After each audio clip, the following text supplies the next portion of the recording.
बिस्मिल्लाहिर्रहमानिर्रहीम। I am professor Abid Umar. बेटा हम लोग जो है वो बायोमॉलिक्यूल का जो यूनिट है वो पढ़ रहे थे। हमारा कार्बोहाइड्रेट मुकम्मल हो गया था और आज हमने लिपिड्स जो है उसकी डिटेल जो है बेटा वो आज हमने पढ़नी है। चलें उसको शुरुआत कर लेते हैं। देखो बेटा लिपिड्स जो होते हैं ना, लिपिड्स, इसके लिए जो है मैं शुरुआत करूंगा कि इसको हेट्रोजिनस कहा जाता है, कंपाउंड। एक हेट्रोजिनस जो है बेटा वो कंपाउंड कहा जाता है। अब ये क्यों कहा जाता है? क्योंकि देखें हाइड्रोकार्बन्स के अंदर बेसिकली जो है ये तीन एटम तो होते ही हैं, कार्बन, हाइड्रोजन और ऑक्सीजन। हमने ये बात कार्बोहाइड्रेट में भी डिस्कस की। यहां लिपिड्स के अंदर बेटा इसके अलावा फास्फोरस और सल्फर भी बड़ी मोस्ट अबंडेंटली पाया जाता है। बल्कि फास्फोरस तो आप पढ़ोगे भी, ठीक है ना। फास्फोलिपिड्स में देखें ना, फास्फोरस जो है ये पाया जाता है फास्फोलिपिड्स के अंदर। तो यही वजह है, ये हेटर एटम्स है। ये हेटर एटम क्योंकि इसके अंदर पाए जाते हैं तो इस वजह से इनको हेट्रोजिनस जो है बेटा वो कहा जाता है। ठीक हो गया। नंबर 2, ये हाइड्रोफोबिक होते हैं। ये क्या होते हैं? These are hydrophobics. हाइड्रोफोबिक का मतलब मैं बता चुका हूं कि ये वाटर इनसोल्युबल होते हैं, ठीक है। उसकी वजह ये होती है कि इसके अंदर लॉन्ग हाइड्रोकार्बन चेन पाई जाती है। लॉन्ग हाइड्रोकार्बन चेन होती है। लॉन्ग हाइड्रोकार्बन चेन होने की वजह से ये इनसोल्युबल इन वाटर होते हैं। तीसरी बात आपकी बुक में जो है बेटा वो लिखी हुई है, वो क्या है? वो ये है कि बेटा ये कार्बोहाइड्रेट के निस्बतन स्टोर करते हैं, store double amount of energy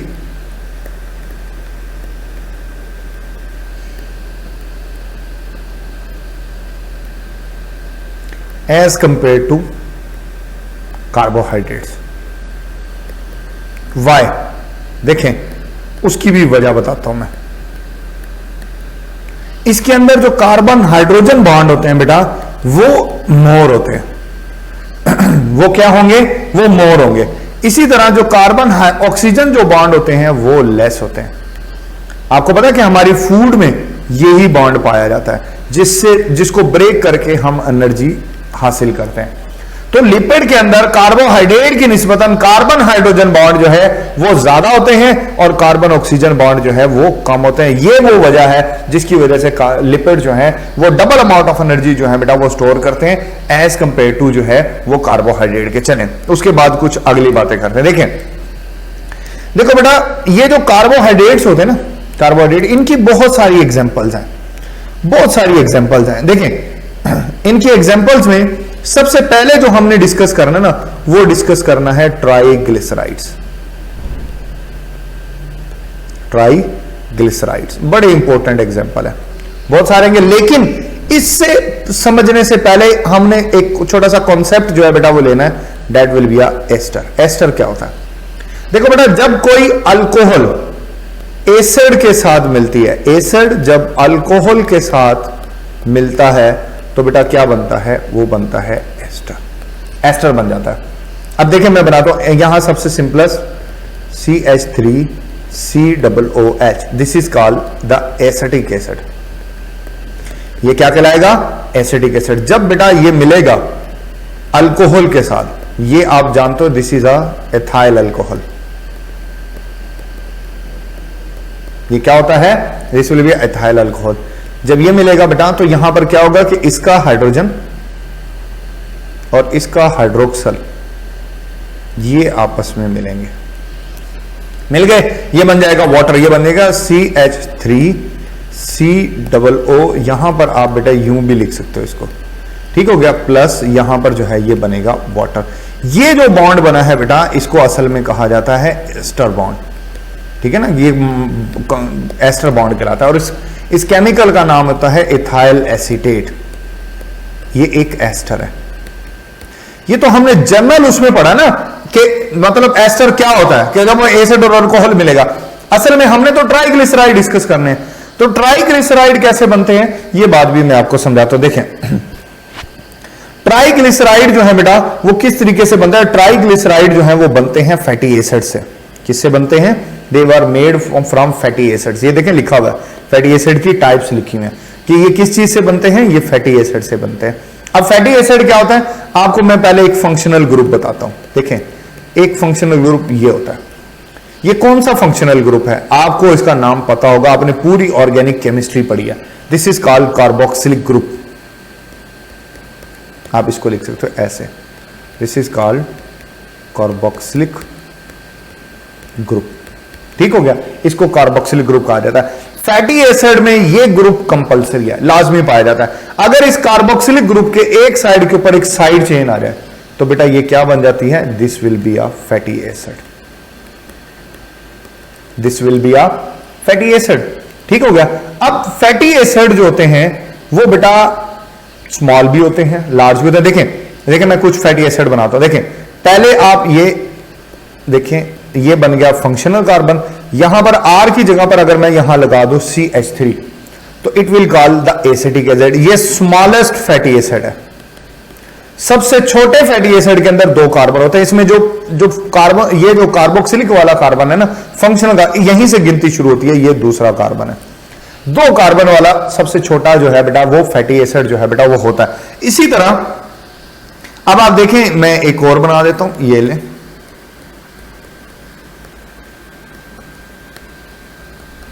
ले, ये जो है बेटा इसको कहेंगे आप प्रोपानोइक एसिड। क्या कहेंगे? प्रोपन। इसी तरह 4 वाला बना दूंगा बुटारिक एसिड। इसी तरह नंबर बढ़ते जाएंगे। जो फैटी एसिड के अंदर जो नंबर ऑफ कार्बन होते हैं बेटा वो 2 to 30 होते हैं यूजुअली, और ये हमेशा इवन नंबर होते हैं। इवन नंबर में होते हैं। कौन से नंबर में होंगे? ये इवन में होता है। नेचर के अंदर ये इवन नंबर के अंदर एग्जिस्ट करते हैं। ठीक हो गया। चले अब मैं जो है बेटा आपको बताता हूं सैचुरेटेड और अनसैचुरेटेड फैटी एसिड में क्या फर्क होता है। जनाब यहां पे जो है वो लिखा हुआ है, चले मैं बता देता हूं आपको, कंसेप्ट बहुत अच्छे से क्लियर हो जाएगा। जनाब एक है सैचुरेटेड फैटी एसिड और दूसरा होता है अनसैचुरेटेड फैटी एसिड। देखें सैचुरेटेड फैटी एसिड होता है जिसमें कार्बन और कार्बन के दरमियान में सिर्फ और सिर्फ सिंगल बॉन्ड होंगे। सिंगल बॉन्ड होंगे। ठीक हो गया। वो क्या कहलाएंगे? वो कहलाएंगे सैचुरेटेड फैटी एसिड, जिसमें कार्बन और कार्बन के दरमियान में 1 और मोर डबल बॉन्ड्स होंगे या ट्रिपल बॉन्ड होंगे। वो कहलाएगा जो है बेटा अनसैचुरेटेड फैटी एसिड। इसकी एग्जांपल भी मैं बताऊंगा। अच्छा, फिर दूसरी बात, ये जो सैचुरेटेड फैटी एसिड होते हैं ये नेचर में सॉलिड होते हैं। Solid in nature.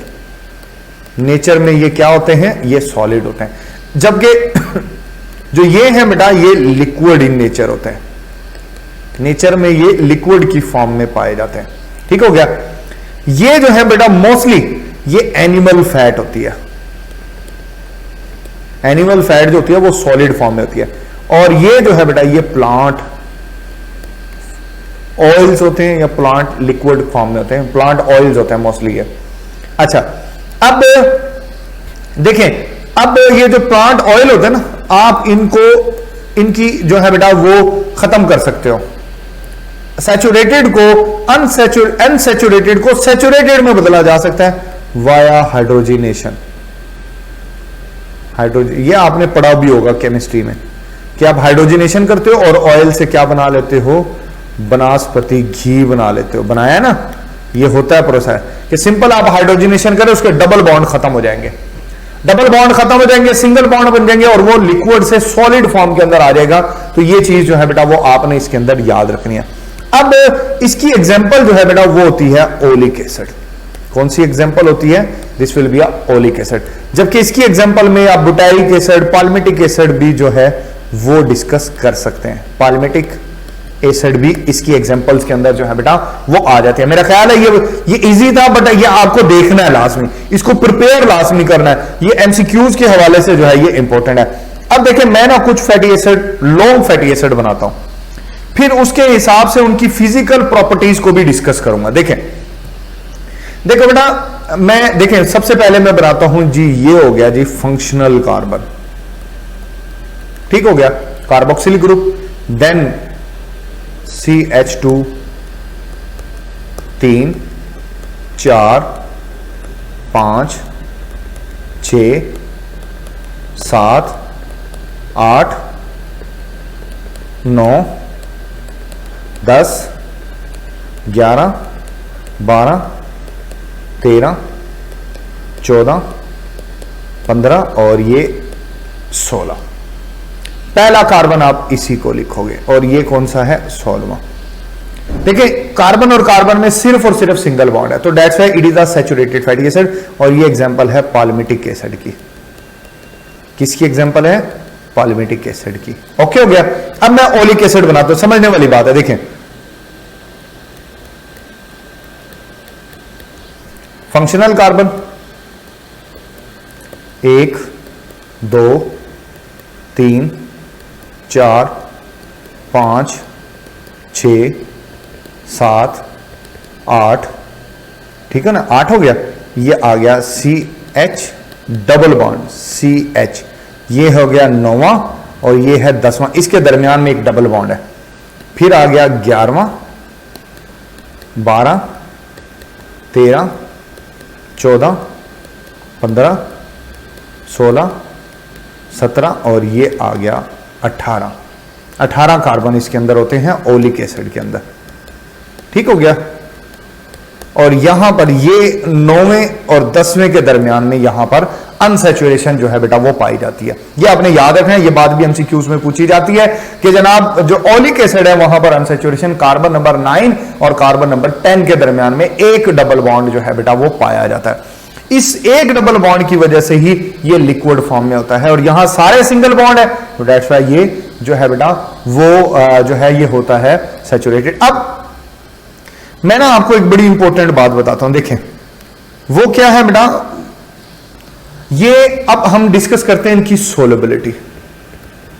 ये कॉन्सेप्चुअल पॉइंट बता रहा हूं, सोलेबिलिटी। देखो बेटा सोलेबिलिटी की बात करो तो ये जो है बेटा वाटर इनसोलेबल होते हैं, ऐसे ही है ना, वाटर इनसोलेबल होते हैं। जबकि जो ऑर्गेनिक सॉल्वेंट होते हैं, ऑर्गेनिक जो सॉल्वेंट होते हैं जिनको आप नॉन पोलर सॉल्वेंट बोलते हो, उनमें ये सोलेबल होते हैं। ऐसे ही होता है कि उनके अंदर ये हल हो जाते हैं। अब ऐसा क्यों है? देखो बेटा आप नोट करें कि इसके अंदर एक लंबी हाइड्रोकार्बन चेन है, नोट करें, एक लंबी हाइड्रोकार्बन की एक चेन है। और ये जो हाइड्रोकार्बन चेन होती है बेसिकली ये नॉन पोलर ही तो होती है, क्योंकि ये ऑर्गेनिक होती हैं। All organic compounds are non polar in nature. खुद ये ऑर्गेनिक है, तो जैसे जैसे कार्बन की चेन बढ़ती चली जाएगी इसका जो ऑर्गेनिक नेचर है वो इंक्रीज होता चला जाएगा, इसका नॉन पोलर नेचर बढ़ता जाएगा। तो दैट्स व्हाई इसकी सोलेबिलिटी ऑर्गेनिक सॉल्वेंट और नॉन पोलर सॉल्वेंट के अंदर इंक्रीज होती जाएगी और वाटर में कम होती जाएगी। ये उसकी वजह ये चेन है। चेन छोटी होगी तो सोलेबल भी, क्योंकि कम ऑर्गेनिक होगी, कम नॉन पोलर होगी। जैसे जैसे कार्बन की चेन बढ़ाते जाओगे, कार्बन की चेन, हाइड्रोकार्बन जो चेन होती है ये नॉन पोलर चेन होती है, ये ऑर्गेनिक इन नेचर होती है। इससे ऑर्गेनिक नेचर जैसे इसका बढ़ेगा इसकी ऑर्गेनिक सॉल्वेंट के अंदर सोलेबिलिटी भी इंक्रीज हो जाएगी। सेम बात आ जाएगी मेल्टिंग पॉइंट को लेकर कि चेन अगर छोटी है तो मेल्टिंग पॉइंट कम होता है, चेन अगर बड़ी है तो मेल्टिंग पॉइंट इंक्रीज हो जाएगा। मसलन आपके पास दो एग्जांपल है, ब्यूटेरिक एसिड है ना, दो एग्जांपल, ब्यूटेरिक एसिड और दूसरी है बेटे पाल्मिटिक एसिड।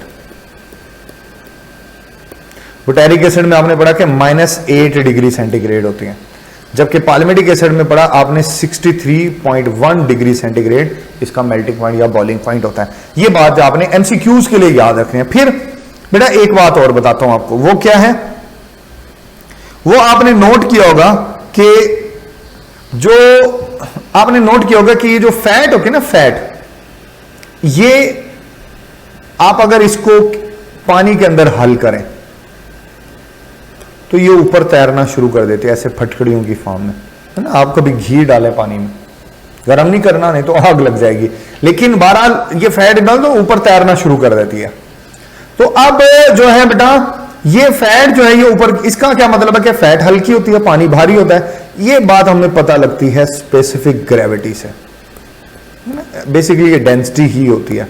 तो ये जो फैट होते हैं, लिपिड्स जो होते हैं बेटा, लिपिड्स इनकी होती है 0.8, जबकि वाटर की जो होती है वो होती है 1, पूरी 1।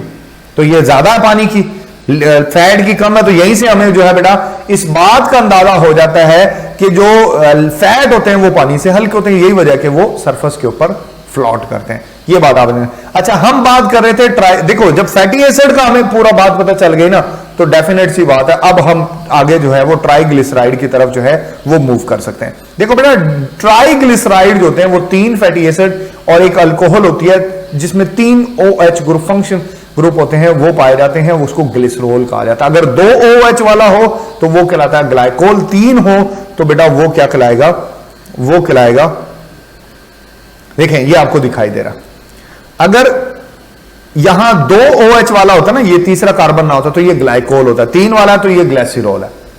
और ये 3 फैटी एसिड है, एक पहला फैटी एसिड, दूसरा और ये तीसरा, तो दैट्स व्हाई यहां लिखा हुआ 3 फैटी एसिड्स, ठीक हो गया।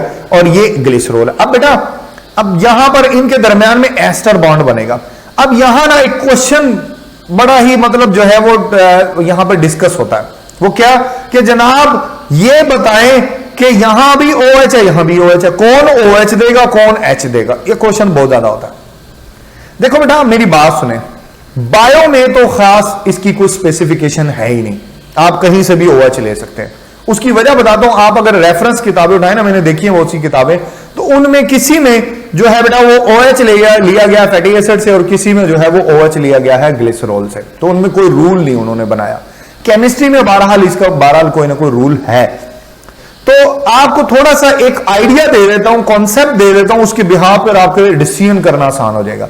वो क्या, आप देखो एसिड के पास होता है प्रोटॉन और किसी भी बेस के पास जो है वो उसका जो फंक्शनल चीज होती है वो उसका OH ग्रुप होता है, हाइड्रोक्सिल ग्रुप। तो यहां पर यही चीज होगी, देखें हम यहां पे इसका फंक्शनल चीज ले लेंगे, यहां से इसकी फंक्शनल चीज ले लेंगे, ये ले ये हम जो है बेटा वो अटैच कर देते हैं, ये तीनों अटैच हो गए और ये क्या हुआ कि 3 वाटर मॉलिक्यूल बन गए, 3 वाटर मॉलिक्यूल। और ये ऑक्सीजन जो बचा है ये वाला ये अटैच हो जाएगा इस कार्बन के साथ। आप ये देखें ये वाला जो बॉन्ड है बेटा इसको कहा जाता है एस्टर बॉन्ड। इसको क्या कहेंगे, इसको एस्टर बॉन्ड कहेंगे। और ये बन गया ट्राइग्लिसराइड। क्या बन गया, ट्राइग्लिसराइड बन गया। इसको न्यूट्रल लिपिड भी कहा जाता है, इसको हम न्यूट्रल लिपिड्स भी कहते हैं। इसको क्यों कहते हैं न्यूट्रल लिपिड, देखो बेटा इसको न्यूट्रल लिपिड इस वजह से कहा जाता है कि यहां पर जो फैटी एसिड है उसके जितने प्रोटॉन्स और जो अल्कोहल है उसके जितने OH वो सारे के सारे इस्तेमाल हो जाते हैं और वाटर बन जाते हैं और ओवरऑल ये मॉलिक्यूल न्यूट्रल हो जाता है। दोबारा बता रहा हूं कि फैटी एसिड के जिसके पास जितने प्रोटॉन थे जिसकी वजह से उसका एसिडिक नेचर था वो सारे इस्तेमाल हो गए। बेस जो अल्कोहल है उसके जितने OH थे वो सारे इस्तेमाल हो गए। तो दैट्स व्हाई ये ओवरऑल मॉलिक्यूल न्यूट्रल बन जाता है। तो इसको आप न्यूट्रल लिपिड जो है बेटा वो बोल देते हो। एक बात मैंने आपको शुरू में बताई थी कि लिपिड ट्रू पॉलीमर नहीं होते क्योंकि वो फैटी एसिड और ग्लिसरॉल से बने होते हैं, मोनोमर नहीं, उनका कोई प्योर मोनोमर नहीं होता। ठीक है ना बेटा। यहां पर हमारा फैटी एसिड का ट्राइग्लिसराइड का जो कांसेप्ट है मेरा ख्याल है कि वो आपका बहुत अच्छे से जो है वो क्लियर हो गया। और फिर भी आपके जहन में कोई सवाल हो तो आप मुझसे पूछिएगा। यहां पे हमारा पहला लिपिड का जो लेक्चर है वो बेटा वो मुकम्मल होता है। बाकी पोर्शन इंशाल्लाह मैं आपको सेकंड लेक्चर के अंदर करवाऊंगा। Thank you.